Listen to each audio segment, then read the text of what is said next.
Recording in progress. Good afternoon, everybody. This is the advertised time and the advertised place for the Thursday, April 4th, 2024 Planning Board meeting. Please join us in standing for the pledge.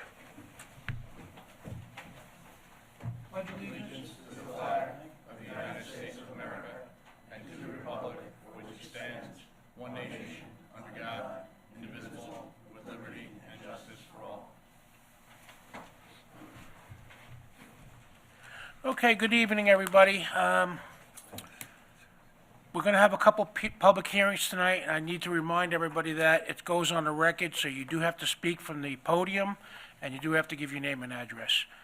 With that said, Greg, can you start us off on Northville Acres minor subdivision, please? Yes, sir. Good evening, Planning Board.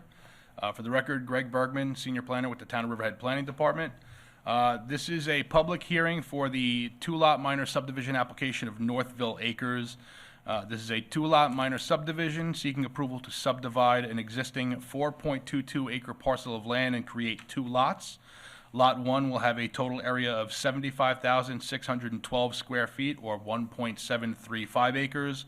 Lot 2 will have a total area of 108,400 square feet, or 2.488 acres. As I stated, the subject property is located at 821 Northville Turnpike in Riverhead within the Residence A40 zoning use district, and is more particularly described as Suffolk County Tax Map number 600-109-1-6.1. Just a little history on the application. When this application initially came before the board, it was a proposed three-lot minor subdivision. During the secret coordination process, the Conservation Advisory Council reviewed the application. At that time, they would not grant approval for the three-lot subdivision. Their opinion was that the development was too intense within the freshwater wetland boundaries. After working with the applicant, he did revise it to the current two-lot subdivision map. As I said, there are wetlands on the property. The subdivision application proposes to basically split the property down the middle of that wetland. There is an existing single-family residence on the south side of the property, which will remain. And this will create one new residential building lot on the north side with the potential for one new single-family residence on the north.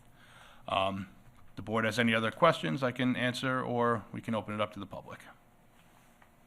Yeah, let's open it up to the public, Greg. All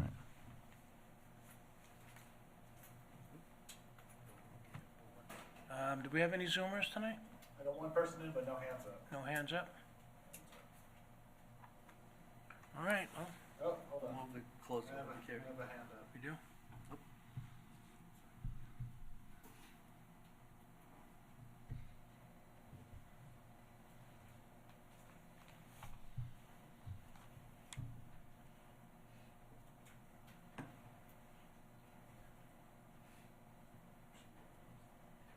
Should be good to go. Olivia, I don't know if you can hear us. Are you there? Yes, I can hear you. Okay. Could you just give us your name and address, please?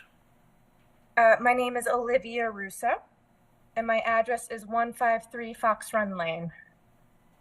Thank you. How can we help you? Just a question on the whereabouts of the property. You said it was 751 Northville Turnpike? The address is 821 Northville Turnpike. The property is located on the east side of Northville Turnpike. It's directly across from the northernmost entrance to the BJ's shopping center, the BJ's and the old Kmart. There's an existing driveway that serves the existing single-family residence. So there would be one new curb cut north of that to serve the new residents. Okay, no problem. That's it. Okay, thank you. Thank you. Greg, Anybody else? Greg, he's meeting all the wetland requirements. Yes, so per the town code, the area of the wetlands was removed from the total yield. So just for the board's knowledge, and so we have it on the record, after accounting for those wetland areas, the total upland area on lot 1 is 75,612 square feet. Oh, no, I'm sorry. They didn't actually provide, so there's 24,875 square foot of wooded area, 34,800 of cleared area, so there's approximately 69,000 square feet, give or take, of upland area that would contribute towards the yield, where 40,000 square feet is required.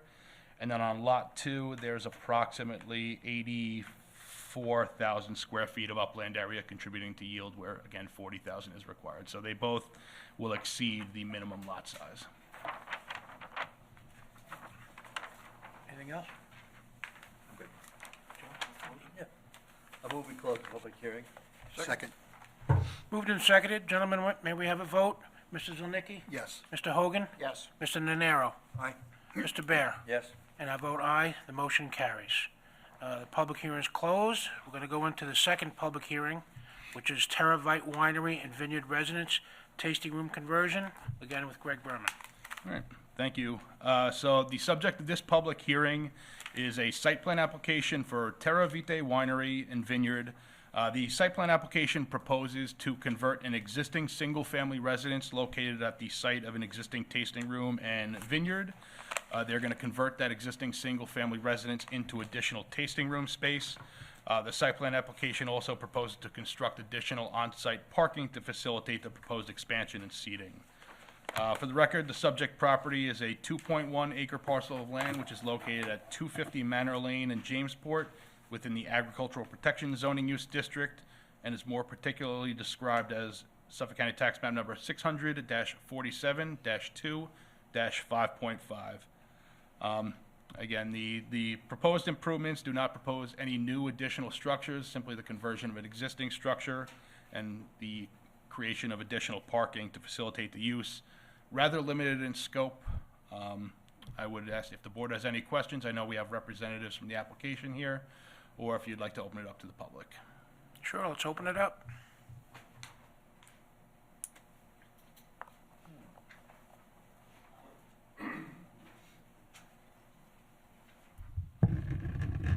Good evening. Bonnie Schmidt, 430 Manor Lane, Jamesport. I am a homeowner on Manor Lane who was subjected to large crowds, unreasonable noise, and loud amplified music from a restaurant-turned-event center. I respectfully ask the town of Riverhead to remain prudent in protecting the rights that residents have to enjoy their yards and homes by possibly adding stipulations and/or covenants addressing noise issues that may arise in the future. The current owner may not be contemplating holding large events at this time with these proposed enhancements, but plans do change, as well as owners. Thank you for the opportunity to speak this evening. Thank you very much. Next speaker? Did you want to have the people come up? Yeah, you're welcome to come up. Do we have anybody on Zoom? I don't want the hand up unless Olivia has another question. Olivia, do you have another question? Nothing from me. Okay, just checking. Board members? Yeah, Edgar, if you can just come up for a minute. And Art, if you want to.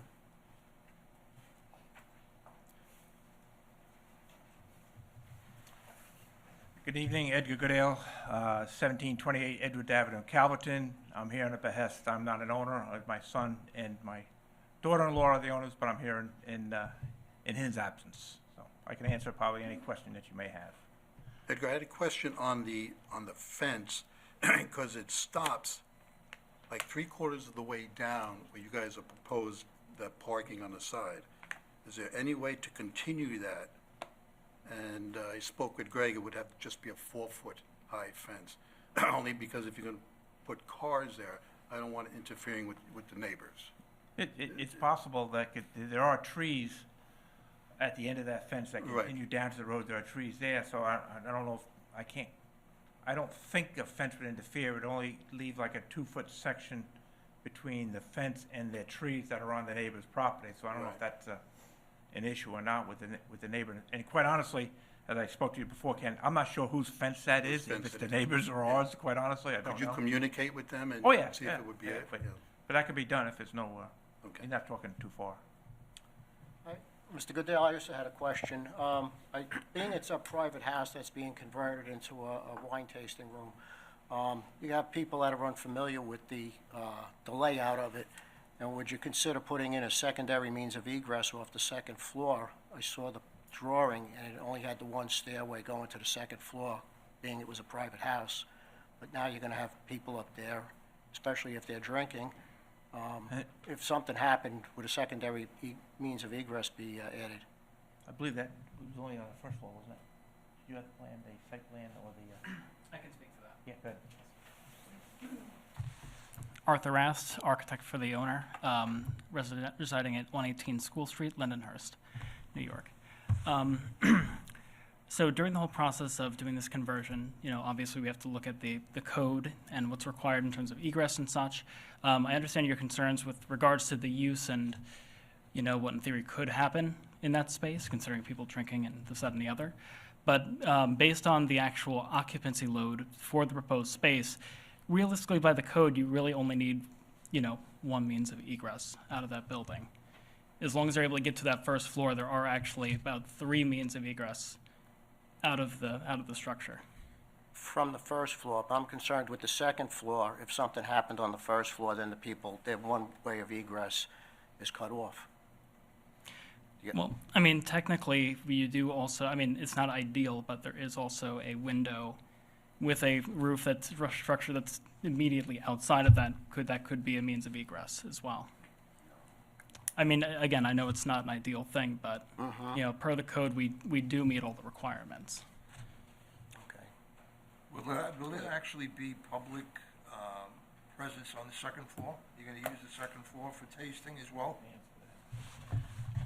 As it stands now, the house is used very, very little. No. If you're familiar at all, the tasting room is very small. It's pretty small, and then there's a covered porch outside of that. And most of the business that's done at the vineyard is usually outside on a patio. Our issue is the wonderful weather we've been having the last, few months, is that when you get over 30 people and you have an additional like 10 people that may come on a weekend on a Saturday or something, there's no more interior room. So really the intention is really only using the first floor of that second house. And quite honestly, it'll probably never be used when the weather's nice. It's only when it's days like today and the last, whatever, if on the weekends and stuff. That's the whole purpose of this whole thing, is to have some additional inside space when the weather's not right. Nobody really likes to be inside, and a venue they like to be outside, and that's what we're really trying to do. As far as the second floor goes, we're not making any alterations. We're not building anything or stuff like that. And I'm not sure what the building codes, New York State building codes would, to allow, but if Arthur said that meets the code, then that's probably what it is. All right. Now, Edgar, the parking, the new parking on the grass area, you guys, bluestone, are you gonna bluestone that? Quite honestly, we're hoping that you will allow us to do a bluestone. We really don't want to pave it. We use that grass, we use that for parking today. Right. But like you're saying, They're pulling up on a grass. So, the parking there is only an issue usually on a Saturday. Right. And that we use that parking in on the angle, and they're parking on the grass. So we would prefer gravel rather than asphalt. Quite honestly, I'd prefer to leave it grass, but, if you have to mark it out and do whatever, we would make it gravel. But then again, if you get weather like this, the grass gets muddy and. When there's weather like this, there ain't nobody parking there. I wonder if you could address the previous speaker's concern with regard to events? Yeah, we're being grouped into another party that's on Manor Lane, which I don't really, agree with, but that tasting room's been there a long time, and I don't know if any, we don't have any, we did, Well, they're talking about outside speakers. I know, the outside speakers and stuff. When we do have music there, it's, and Jackie should speak to this, because she's the one that does all this, but it's a solo artist with a guitar that's outside. We don't have any bands, there's no live bands. We did one wedding, and I think I heard both my son and daughter-in-law say there will never be a second one. So, that's not the venue, that's not what they bought this place for, it's not what they do for it. It's a tasting room, it's a very small vineyard. You know, we cultivate, you know, with a few places of acres of land. We got, you know, about 5 acres of land of growing grapes, and we do everything on site, and we have no aspirations of making it any larger than it is today. But as she stated, plans change, or people may change, whatever, but I can only tell you, speak to what we do today.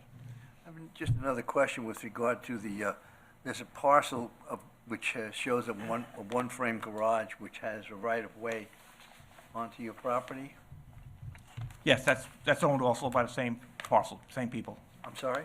It's owned by same parcel. My son and daughter-in-law checkerboarded it. Oh, they own that as Yeah, well? 250, 260, and 270 Manor Lane. Oh, okay, And the vineyard's behind all 3 of them. okay.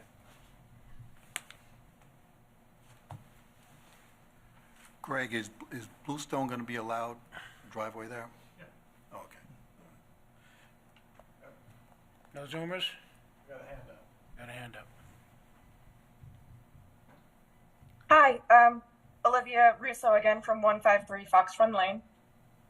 With the, in regards to the paving of the grass areas, I don't know if there'd be any different seepage or infiltration rate. What about the pervious cobblestones that like grass can grow through the holes in it, and it's you know, a hard surface that's still usable but looks like grass when you're at the right angle? Cobblestones are nice, you're right. The applicant has the right to use the gravel, so it's up to the applicant to, whatever is legal, he can do. No problem. Just a thought. Thank you. Thank you. And Edgar, there's a 6-foot grass area near the vines, because your measurements would be 40 feet from the fence all the way to the first row, which would give you enough for the parking and still two-way traffic. Can that grass, that little bit of like 5 or 6 foot grass area Oh, also? on the other side of the driveway? Right. The other side, it's about 5, right, to the first set of vines, Right, about 5 or right. 6 feet there. Right, Right. just to make it as wide as possible, because I don't think you're gonna wanna take down any of the vines. No, Okay. no. We don't have enough as it is. And it says, you know, you have to maintain a fire zone, but you can just do that with signage also. You know, Yeah, that hasn't been, I mean, there's always been egress there, even, Right. you know, on the most crowded days, it's been, you know, you can get in and Plenty of out, room. otherwise, that hasn't been an issue. Anybody else? I move we close the public hearing. So moved. Second. Moved in second. Mrs. Schmidt, you made some very valid points, but you're probably gonna get one of the finest neighbors in Riverhead to run that. Mr. Goodale is as fine as they come, and I'm sure he's gonna be a great neighbor. He would've did a better job if he had brought samples here tonight, but whatever. Okay, do we have is it moved and seconded? Yes. Okay, gentlemen, may we have a vote? Mr. Zanicki? Yes. Mr. Hogan? Yes. Mr. Nunnaro? Aye. Mr. Baier? Yes? And I vote aye, the motion carries. Good luck. Okay, moving right in, once again with Greg. Maris Farm minor subdivision. Take it away, Greg. Thank you. And I do have Mr. Charles Cuddy here, he's the attorney for the applicant. I just wanted to bring this application, the Maris Farm minor subdivision, back before the board for some final clarification before we grant any approvals. As we heard at the public hearing for this application back in March, a number of the residents and neighbors came out and just asked if we could retain any sort of vegetative buffers between, you know, the neighboring properties. The applicant, I've spoken with Mr. Cuddy, they seem amenable to providing a non-disturbance buffer along the, what I would recommend, and if the board's amenable, 25-foot non-disturbance buffer along the northern property boundary, which is shared with the residents of Linda Lane, and then a 25-foot non-disturbance buffer along Roanoke Avenue. That'll just allow for the retention of some trees. I do note that along that northern property boundary, it is a very steep slope, so realistically, they're not going to be building anything in that area anyway. And I think just for marketability, I mean, I don't think it would be really right of them to go in and clear cut the property, so.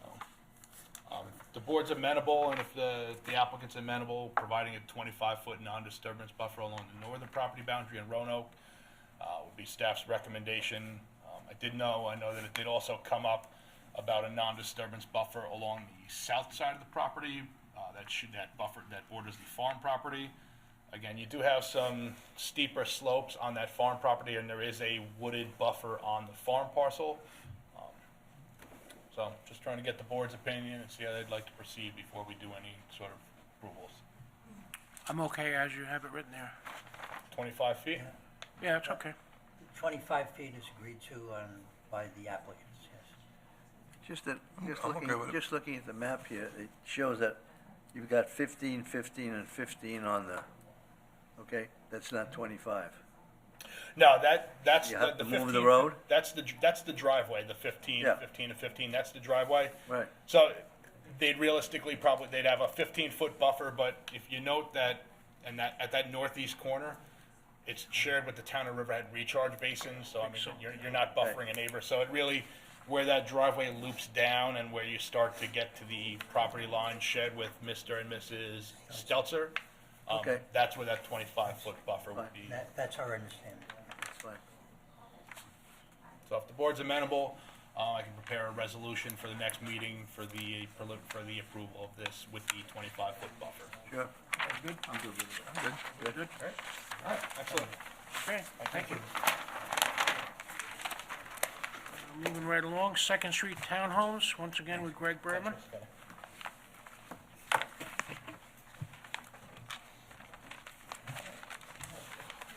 I would invite the applicant for this application to come up. We have with us Tamer Peppa Mametaglu.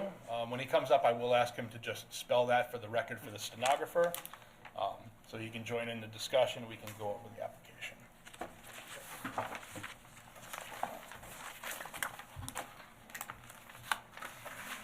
Hey,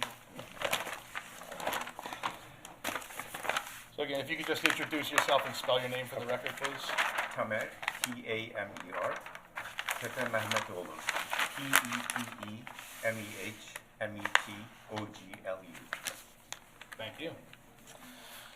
So what we have is a site plan application. Excuse me, Greg. To redevelop an sir, could you just pull that microphone towards you a little bit better? you probably get yelled at by Justin by that. No. Yeah, so if you keep that in the middle, it'll actually pick him up properly. Okay. Okay, if you could just, there you go. Thank you, sir. Sure. All right, so we've got a preliminary site plan application seeking approval to redevelop an existing site with a 2-building, 8-unit townhouse development. So there will be 4 individual units in each building, along with parking, lighting, paving, drainage, and landscaping improvements. It is a type 1 action under our Riverhead Town Code because it's located within a Town of Riverhead Historic District, so we will classify the action and coordinate secret review at this meeting. The project cites a 0.33 acre parcel of land located at 46 East 2nd Street in downtown Riverhead. It's located within the Downtown Center 4 or DC4 zoning use district where townhouses are a permitted use. And it's located within the boundaries of both the Riverhead Sewer District and the Riverhead Water District. Right now, the site is vacant with the exception of a 20 by 36 detached garage at the rear of the property. This site was previously improved with a 3-story residence, which tragically burned down in November 2021, and the remains of that structure were demolished in October 2022. Surrounding area is a mix of commercial and residential uses. There's a professional office located directly to the west, assorted 1- and 2-family residences on both sides of the street, and it is in close proximity to the North Fork Brewing Company and the Montauk Distilling Company. As currently proposed, the application does require relief from the Zoning Board of Appeals for parking. Town code requires 1.5 parking stalls per unit. For the 8 units, they require 12 parking stalls. They are able to provide 11 stalls, including 1 handicap stall with accessible aisle. A denial letter will be drafted and allow the applicant to go to the ZBA. I do note that this application proposes the 9-foot by 20-foot double-striped parking stalls. Now, I understand that the board has traditionally, when we have site plan applications, looked for the 10 by 20 stalls. And I agree that that is more appropriate when you have a high-traffic commercial property, where you have people coming in and out. You don't know who is going to be parking next to you. Someone can whip their door open. However, where these are going to be essentially private residences, I would support the 9 by 20 double-striped parking. You know, if you're the person living in the same building as you drives that red car and you see a big red scratch in your car, you're gonna know whose car did it. So I would support the 9x20 double striped. If the board agrees, they can move forward with that proposal. So, the board, are you okay with the 9x20 double striped in this situation? You know, so many people have larger vehicles than just a standard, let's say, like a Toyota Camry or something like that. They're a lot wider, and that's would be the little objection that I have.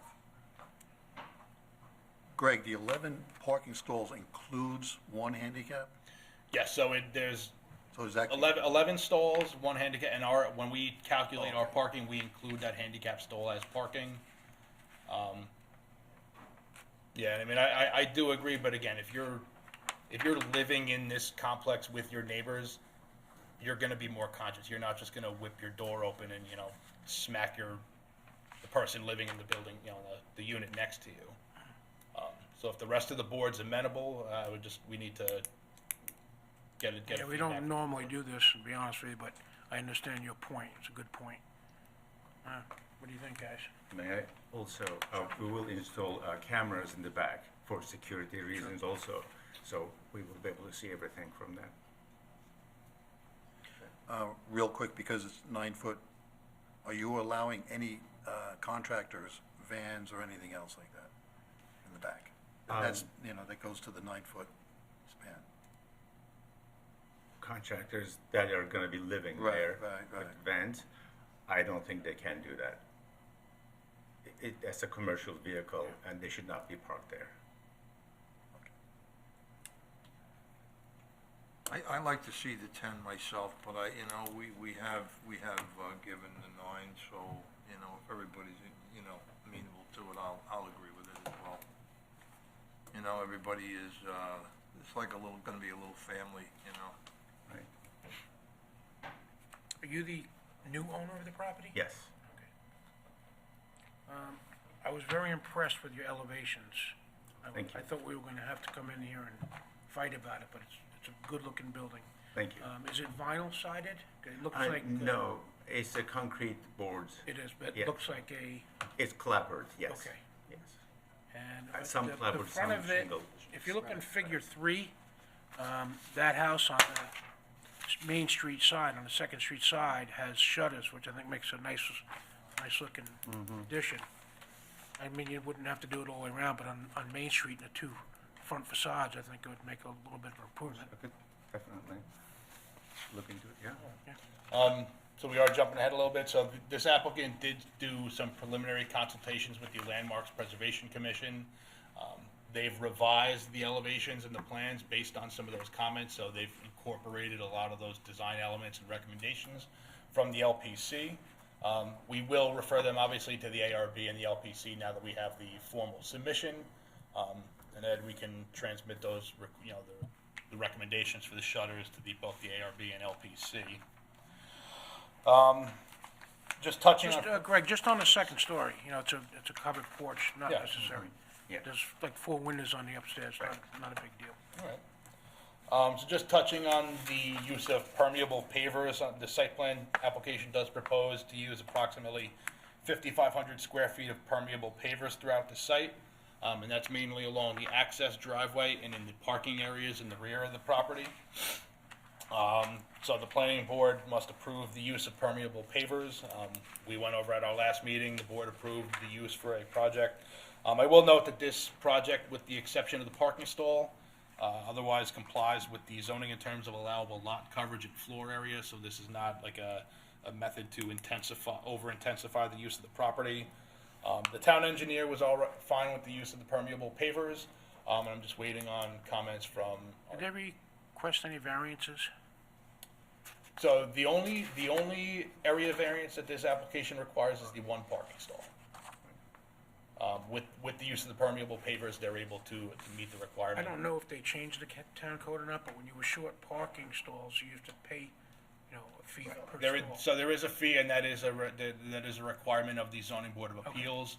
I did note that this board, within the last several years, reviewed a townhouse development on 3rd Street on the south side. They were also one parking stall short. They received that variance. That project has yet to be constructed. I'm not really sure what's going on with that, but that was a 3-unit development. That was one parking stall short. So that is a condition of any zoning board of appeals variance, that $2,000 fee is paid prior to the issuance of a CO. How large are the units? About 950 square feet And that's with the basement or without the basement? without the basement. And the What- basements and- just show a washer dryer, and they're not finished basements, so they'll just be for storage. They are, Is there any problem with groundwater? No. That it's area? high enough, that is. Okay. that was one comment from the town engineer. He did want to see a test boring just to Okay. demonstrate suitability. But for other developments in the area, we haven't had issues with groundwater or drainage. The units are all 2-bedroom, 2.5 baths, so there will be, I think 2 bathrooms on the second floor, 1 for each bedroom, and then there's a little powder room on the first floor.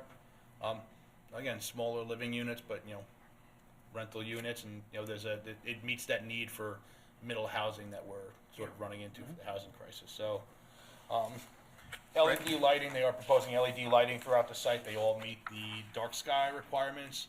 They're all maximum color temperature of 3,000 degree Kelvin. They all meet the maximum mounting height. Applicants provided a really attractive landscaping plan that proposes non-fertilizer dependent vegetation, native vegetation. The plans do call for the retention of the large maple tree at the southwest corner of the property, so we just want to make sure that protections are in place during construction. I did receive comments from the fire marshal on this application. The initial submission, the height of the building is 30 feet, 10 inches. Fire code at that point, at that height, when you exceed 30 feet, it required a 26-foot wide aerial apparatus road to go through the middle. The applicant, I've had discussions with him prior to the meeting, he's able to reduce the height of the building, reduce the height of that second floor, so he's gonna bring it down below 30 feet, so it eliminates the need for that 26-foot aerial apparatus road, so that issue essentially is addressed. Again, we will refer to the ARB and the LPC. I've already sent out plans to the Water District and Sewer District and the Highway Department for their review and comment. And I see you put quite a few, no parking signs, because because all the access is from the side, so everybody's going to pull up and park Yeah. on the side, so I hope they pay attention to the signs. If not, that'll be a mess. We'll have to, yes. I see on the drawing where it has the water and sewer coming in, but it has nothing about the utilities. Are they going to be underground, or are they going to be overhead like? Underground. Everything is going to be underground? And what type of fuel? You having gas? No, Natural no gas at all, just electric. For cooking and everything's going to be electric? Yes. Okay. Heating and cooking, everything. Greg, with the pavers, that means just less dry wells, is that correct? It reduces the amount of runoff. So yeah, the storage capacity is not all directed towards dry wells. So the surface actually acts as a bit of a retention, and there's some capacity within the permeable pavers. Just one quick, the utilities, the electric meters. Do we know where those electric meters are gonna They be will be located? back of the building, The back of the building? facing the parking lot. All right. Just because that's come up a couple of times where if electrical meters, if they're not shown on the plans, they can end up on the front facades. I've had a couple of applications where they've sort of ended up, and it's not very visually appealing. So as long as they're on the back, keep those front facades looking nice. No problem. And the fencing surrounding the property? Yes. You gonna use PVC? No, I was thinking about cedar or white pine, yeah. something like that, yeah. I would prefer the PVC if you can. It's much easier to maintain, easier to clean. It is true. It may be more expensive, but, you don't touch it for. True, it just doesn't look great. But I can, Yeah, just go over that. yeah. So I do have a resolution to classify it as a type 1 action under SECRA. For the board, we can get SECRA coordination going, wrap that up.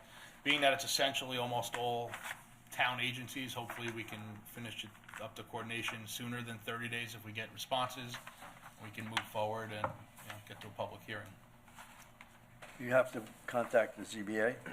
I will send it to the ZBA. I'll prepare a denial letter for the applicant. I'll send a copy of the coordination materials with the denial to the ZBA. All right? That's fine. Anything else, Bill? Nope. Kenny, you good? Yeah. Okay, good luck. We're gonna have a resolution on in a couple of minutes, so. That's great. Good Thank luck. you. Thank you very much. You're welcome. Thank you. Okay, at this point, we're gonna call for public comments on all resolutions. Any resolutions. Resolution. Resolution on only one.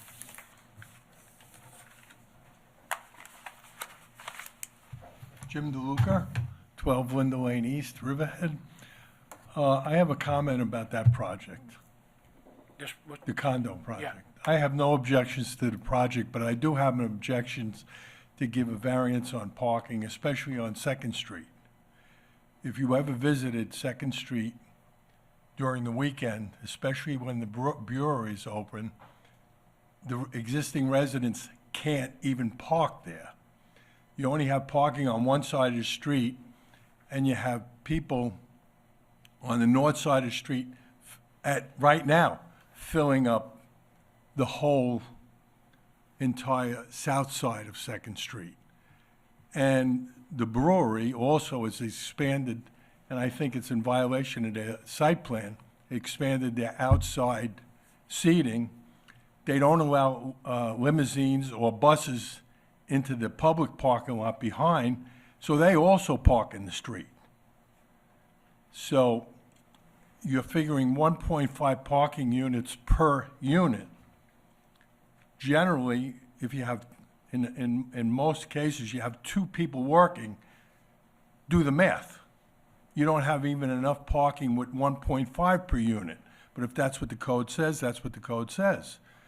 But to give a variance to new construction, when it's, and if you go through the articles to grant the variance, it's supposed to maintain the character and neighbor and not affect the rest of the properties around.